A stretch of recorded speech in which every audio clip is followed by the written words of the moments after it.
Hello everyone, আমি পূজা আর আমি চলে এসেছি আবার একটা নতুন ভিডিও নিয়ে।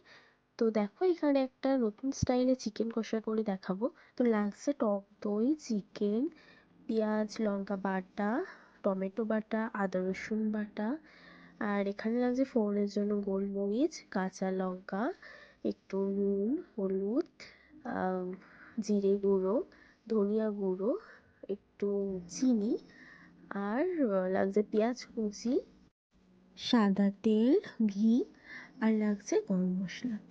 তো এখানে আমি আলুগুলোকে ভালো করে নুন হলুদ দিয়ে মাখিয়ে নিচ্ছি।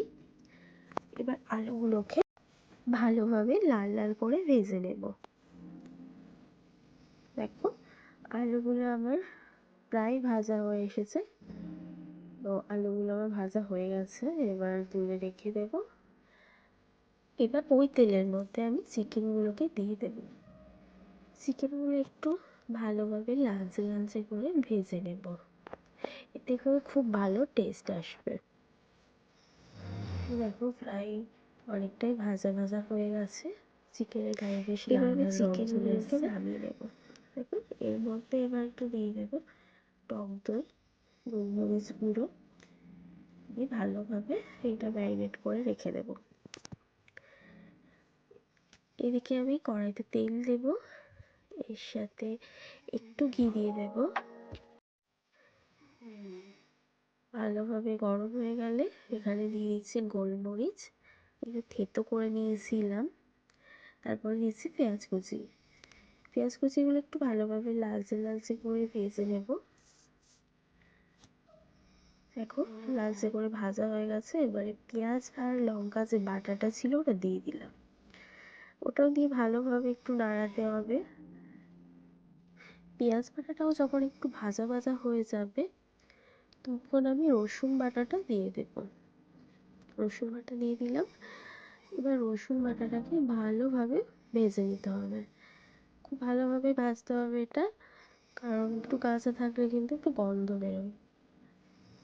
দেখো, রসুন বাটাটা আমার ভালোভাবে ভাজা হয়ে গেছে, চারিদিক থেকে তেল ছেড়ে দিয়েছে মশলার। তো এবার আমি আদা বাটাটাকে দিয়ে দিই। আদা বাটাটাও ভালোভাবে মিশিয়ে নেব মশলার সাথে। তারপরে দিয়ে দেব টমেটো বাটা। দেখো, টমেটো বাটাটাকে আমরা দিয়ে দিলাম, এটাও খুব ভালোভাবে মিশিয়ে নেব। তো সব কিছু ভালোভাবে মিশিয়ে নেওয়া হয়ে গেছে।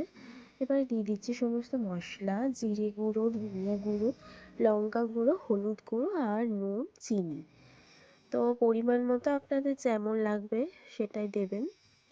তো ভালোভাবে মশলাগুলো আমাদের মেশানো হয়ে গেছে। এবার দিয়ে দেব ম্যারিনেট করা চিকেনটা।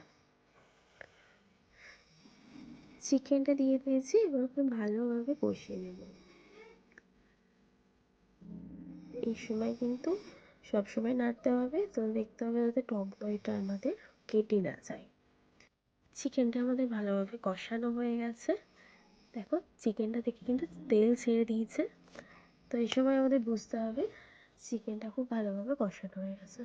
তো ভেজে রাখা আলুগুলোকে দিয়ে দিলাম, একটু নাড়িয়ে চাড়িয়ে হালকা উষুম গরম জল আমি এখানে ইউজ করছি। তো চিকেনটা আমি হালকা গ্রেভি রাখবো, ওই জন্য আমি অল্প জল ইউজ করছি।